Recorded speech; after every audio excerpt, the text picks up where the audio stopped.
Good morning बच्चों। Eight grade वर्ग book प्रश्नोत्तर पुस्तिका कक्षा 6 गणित। तो एट ग्रेड अभ्यास पुस्तिका कक्षा 6 गणित के अंतर्गत हम देखेंगे अध्याय कौन सा दिया है हमारे पास, अध्याय 4 आधारभूत ज्यामिति अवधारणाएं। ठीक है, इसके अंतर्गत जो भी सवाल दिए हैं इनको हल करना देखेंगे। तो जैसे पहला सवाल दिया है कि ज्यामिति में एक सूक्ष्म चिन्ह जो कि एक स्थिति निर्धारित करता है उसे क्या कहते हैं। तो देखिए, ज्यामिति में जो सूक्ष्म चिन्ह होता है उस सूक्ष्म चिन्ह को बिंदु कहते हैं, क्योंकि ये छोटा सा बिंदु होता है, उस बिंदु को ये बिंदु कहलाता है। ठीक है, ज्यामिति में तो यहाँ पर आ जाएगा बिंदु। इसके बाद क्वेश्चन नंबर 2 है, दो बिंदुओं को जोड़ने वाला सबसे छोटा रास्ता क्या कहलाता है। जैसे दो बिंदुओं को यदि जोड़ते हैं हम तो उनको क्या कहेंगे। जैसे यहाँ एक बिंदु है, दूसरा बिंदु ये है ए और बी। ठीक है, इन दोनों को यदि जोड़ते हैं तो ये छोटा रास्ता क्या कहलाता है, रेखाखंड।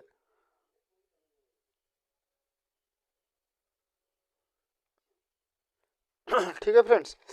तीसरा, यदि एक रेखाखंड जैसे ए बी को दोनों तरफ बिना किसी अंत के विस्तृत किया जाता है तो इस प्रकार प्राप्त आकृति को क्या कहते हैं। तो इस प्रकार प्राप्त जो आकृति होती है, जैसे ये रेखाखंड है और इसको दो बिंदु यहाँ दिए हैं ए और बी, इसको आगे इधर भी बढ़ाया जाए और इधर भी बढ़ाया जाए। ठीक है, दोनों तरफ बिना किसी अंत के लिए यदि बढ़ा दिया जाए तो इसको बोलते हैं रेखा। चौथा क्वेश्चन है, यदि दो रेखाओं में एक उभयनिष्ठ बिंदु हो तो वे रेखाएं क्या कहलाती है। देखिए, दो रेखाएं हैं, एक ये रेखा है, ठीक, दूसरी में ये रेखाएं हैं। सॉरी,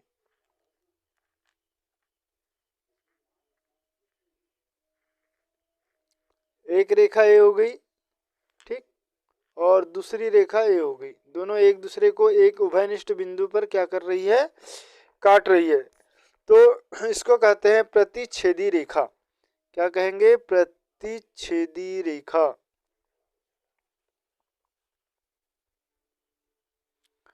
ठीक है, नेक्स्ट क्वेश्चन देखते हैं, प्रश्न क्रमांक 4। तो फ्रेंड्स, वीडियो अच्छा लग रहा हो तो प्लीज इसे लाइक कर ले, चैनल को सब्सक्राइब करें और बेल आइकन की घंटी को जरूर प्रेस कर दें। देखिए, पांचवा क्वेश्चन है, समांतर रेखाओं को समझाते हुए अपने परिवेश में कोई 4 उदाहरण दीजिए। तो देखिए, समांतर रेखाएं, जब दो रेखाएं बराबर दूरी पर चलती है इस तरीके से, तो इनको हम कहते हैं समांतर रेखाएं। जैसे ये लाइन खींची गई है ना, ये वाली लाइन और ये वाली लाइन, ये दो या ये सभी लाइन, एक ऐसी लाइन है, समांतर लाइन है। जब दो रेखाएं बराबर दूरी पर चलती है उसको समांतर रेखा कहते हैं।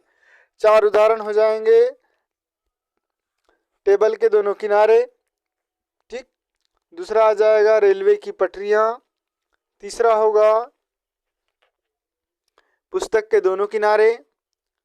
इसी प्रकार और भी हम ले सकते हैं, अलमारी के दोनों किनारे। ठीक, तो इस तरीके से हम उदाहरण दे सकते हैं। फिर प्रश्न क्रमांक 6, प्रश्न क्रमांक 6 लिखा है, किरण किसे कहते हैं। तो इसका उत्तर हो जाएगा, देखिए यहाँ पर पहला अ, किरण किसे कहते हैं। दूसरा है, आकृति में दर्शाई गई किरणों के नाम लिखिए। तो किरण किसे कहते हैं, उत्तर अ हो जाएगा। जब किसी एक बिंदु से, किसी एक निश्चित बिंदु से एक ही और कोई रेखा जाती है तो उसको हम किरण कहते हैं। ठीक है, और दूसरा है, आकृति ब में दर्शाई गई किरणों के नाम लिखिए। तो दर्शाई गई पहली किरण हो जाएगी, फर्स्ट किरण कौन सी होगी, देखे वो ए, ठीक, दूसरी होगी ओ से बी, तीसरी ओ से एन, उसके बाद चौथी ओ सी। ठीक है, ये ओ सी, ये ओ बी, ये ओ ए, ओ बी, ओ एन। ठीक, इस तरीके से ये किरण हो जाएगी, क्योंकि ये सब की सब किसी एक निश्चित बिंदु से होकर गुजर रही है। जब दोनों तरफ जाती है तो उसको रेखा कहते हैं, और जब एक ही साइड जाती है तो उसको किरण कहते हैं। नेक्स्ट क्वेश्चन, प्रश्न क्रमांक 7, निम्न आकृतियों को खुली या बंद वक्रों के रूप में पहचान कर नीचे बनी तालिका में लिखिए। तो यहाँ पर खुली और बंद आकृति हमको बताना है। तो देखिए खुली और खुली आकृति, जैसे यहाँ पर ये पहली आकृति खुली आकृति है, ये भी खुली आकृति है, ठीक है, ये भी खुली आकृति है। तो ये तीनों आकृति खुली आकृति है फ्रेंड्स। पहली, तीसरी और पांचवी कैसी आकृति है? खुली आकृति है, राइट है। तो यहाँ पर अब हमारे पास तालिका दिया हुआ है, इस तालिका में लिखना है खुली आकृति और बंद आकृति। जैसे बंद वक्र 2 है, 2 के बाद चौथा भी है और चौथे के बाद ये छठवा है, ठीक है। उसी प्रकार खुला वक्र में पहला आ जाएगा, पहले के बाद ये तीसरा आएगा, ठीक, और ये पांचवा आएगा। तो इस तरीके से खुली आकृति और बंद आकृति प्राप्त हो जाएगी। इसके बाद क्वेश्चन नंबर 8 क्या लिखा हुआ है? निम्न आकृतियों में कोणों व शीर्षों के नाम लिखिए। देखिए कोणों और शीर्षों के नाम, तो सबसे पहले कोण के नाम लिख लेते हैं, ठीक है। कोण, तो कोण कौन कौन से हो जाएंगे? कोण ए भी होगा, ठीक, कोण ए, फिर कोण ये बी, उसके बाद कोण सी और उसके बाद कोण डी। तो इस तरीके से फ्रेंड्स ये 4 कोण हो गए। इसके बाद हमको क्या बोला है? शीर्षों के नाम।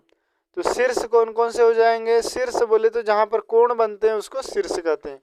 तो पहला है ए, फिर बी, सी और डी। तो 4 शीर्ष है और 4 कोण है। इसके बाद क्वेश्चन नंबर 9, देखिए क्वेश्चन नंबर 9 में लिखा है दिए गए चित्र को देखकर लिखिए। अब क्या लिखना है? नंबर 1 वृत्त का व्यास। तो देखिए ये वृत्त है पूरा और इसका व्यास जो है बीचों बीच से होकर जाता है उसको व्यास कहते हैं। तो वृत्त का व्यास हो जाएगा, आप लिख सकते हैं पहले का अ का उत्तर कौन सा आ जाएगा? सी बी,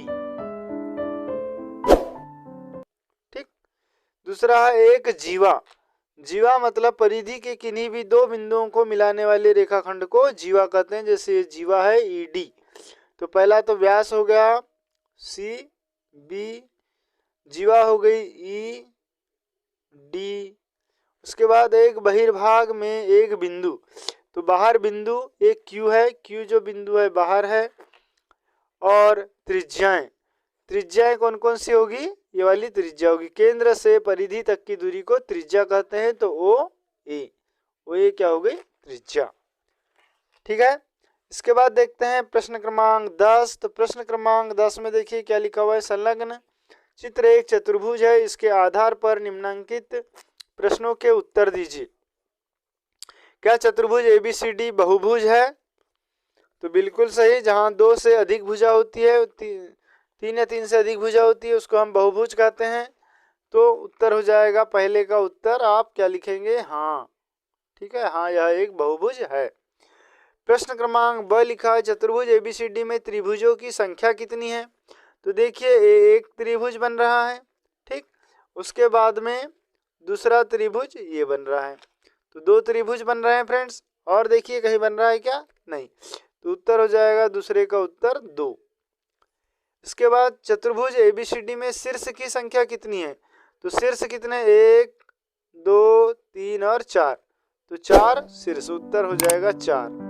उसके बाद द वाला लिखा है चतुर्भुज एबीसीडी में कोणों की संख्या कितनी है? तो देखिए कोण ए में 2 कोण बन रहे हैं, ठीक है, डी तीसरा कोण, सी में 2 कोण बन रहे हैं और बी में 1 कोण। तो कुल मिलाकर 6 कोण है। तो यहाँ उत्तर आ जाएगा छठवें का 6 कोण, कोणों की संख्या 6 है। इस प्रकार प्रश्न क्रमांक 10वां आपका कंप्लीट होता है। इसके बाद नेक्स्ट क्वेश्चन देखते हैं प्रश्न क्रमांक 11। तो प्रश्न क्रमांक 10 ही है इस अध्याय में। यदि आप 11 और उसके आगे प्रश्न क्रमांक अध्याय 6 पूर्णांक इनका हल देखना चाहते हैं तो उसका लिंक आपको डिस्क्रिप्शन में मिल जाएगा। उसके बाद अध्याय 7 इनका भी सभी का हल आपको डिस्क्रिप्शन में मिल जाएगा, वहां से आप देख सकते हैं। Thanks for watching.